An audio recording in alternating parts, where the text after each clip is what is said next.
Chers amis internautes, vous êtes en direct de VHTV. Nous sommes avec Wadi Dadda. Wadi Dadda, le prénom, très vite je le dis, le prénom c'est en hommage à Wadi As-Safi. Tes deux parents étaient amoureux de ce Exactement, et papa en particulier, Allah yarhamou, qui était fan de Wadi As-Safi. Et il m'a donné ce prénom-là en hommage à l'artiste, au chanteur, que malheureusement j'ai pas eu l'occasion de rencontrer parce qu'il était passé ici au Maroc. Il était même venu à Deuxième, mais je l'avais loupé. Ça sera et il est venu plusieurs fois. Le grand regret de ma vie. Mais voilà, donc je porte fièrement ce prénom-là ben parce que c'est mon père qui me l'a donné et parce que c'est celui d'un grand artiste. Ben, je suis ravi de te recevoir, Wadi, pour parler avec nous de ce que la vie t'a appris. On te reçoit pour ton livre. Imaginez si c'était vrai. Il n'a pas ramené le livre, chers internautes, mais il est là, estampillé sur sa poitrine. Il vient de courir ce matin. C'est un bon sportif. Et on entame très vite notre émission. Qu'est-ce que la vie t'a appris sur toi-même? La vie, elle m'a appris beaucoup de choses, à vrai dire. Et sans doute, la première grande leçon, c'est que quand on veut, on peut.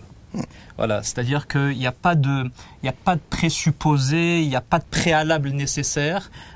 C'est pas parce qu'on est originaire d'un milieu modeste, c'est pas parce qu'on est né sous un certain ciel, c'est pas parce qu'on a des parents et notamment une maman qui a jamais été à l'école qu'on est voué à rester dans un univers restreint ou à ne pas réussir ou à ne pas rêver et à ne pas voir plus loin que l'horizon dans lequel on vit au quotidien dans son enfance. Donc la vie elle m'a montré que finalement on peut surmonter les obstacles qui peuvent nous paraître comme ça au premier abord. Et tu as réussi, tu as un visage connu de la télévision marocaine. Aujourd'hui, tu fais un livre qui marche très fort. Est-ce qu'il y a véritablement une rançon du succès ou c'est juste du bonheur? C'est que du bonheur, j'imagine.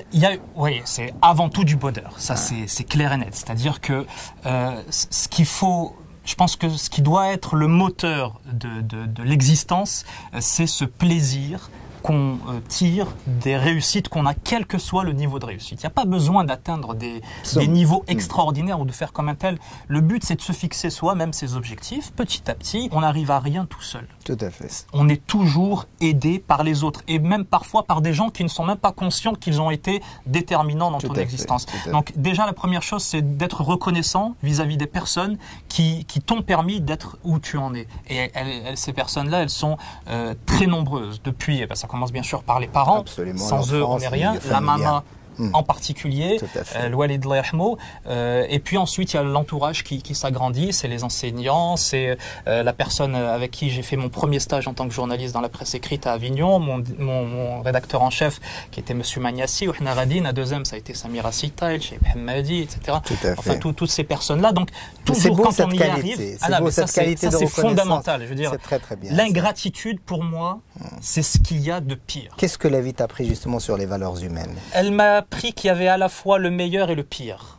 Et on est tous porteurs de cette ambivalence. On ne peut pas se considérer meilleur qu'un autre. On est tous porteurs en soi naturellement bons, comme disaient certains auteurs, mais aussi naturellement mauvais. Et l'existence, elle te pousse à essayer de trouver le bon équilibre et de combattre la face un peu obscure qu'on porte en soi, et puis faire émerger le côté positif. Qu'est-ce que la vie t'a appris sur une valeur importante qui est le travail et le sérieux? Le travail, pour moi, c'est une valeur centrale, c'est une valeur sûre, c'est comme le sens de la famille ou l'amour pour les parents. C'est vraiment un moteur dans l'existence parce que quand on travaille, moi le travail m'a sauvé la vie.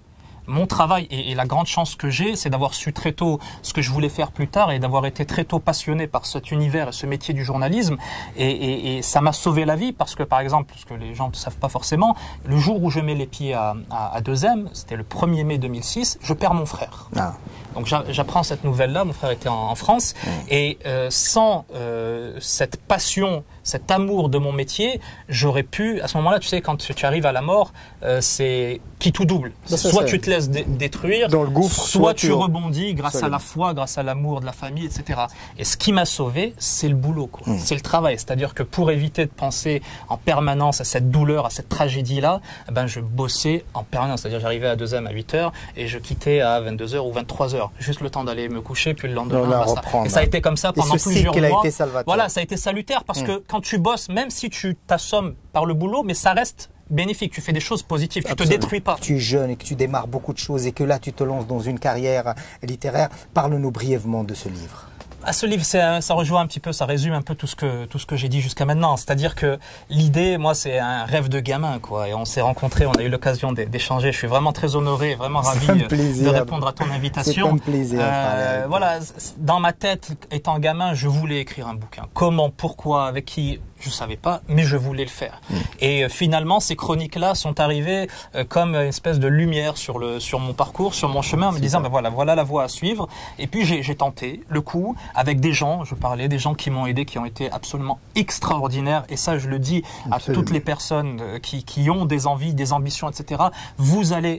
Soyez déterminés, croyez dans ce que vous voulez faire, vous allez rencontrer des gens qui vont vous aider, qui vont vous donner le coup de pouce nécessaire pour continuer à avancer. C'est ce qui s'est passé avec ce bouquin. Et puis ça a rencontré un public, moi c'est au-delà de ce que j'aurais pu imaginer. Et je me dis, ben voilà, on va continuer. Imaginez si c'était vrai, ça résume bien l'idée. C'est que quand on a envie de faire des choses, quand on est dans une démarche positive, quand on y croit, quand on travaille avec ses tripes, on finit par réussir. Eh ben c'est vrai. Imaginez si c'était vrai. Moi j'imagine que c'est vrai. Merci beaucoup d'avoir répondu présent. C'était un bonheur. Et puis chers amis, lisez Imaginez si c'était vrai, parce que c'est un livre qui vaut vraiment le coup, parce qu'il y a des choses essentielles, ce sont des chroniques très très intéressantes, très importantes, et c'est un plaisir de lecture. Merci beaucoup. Merci infiniment.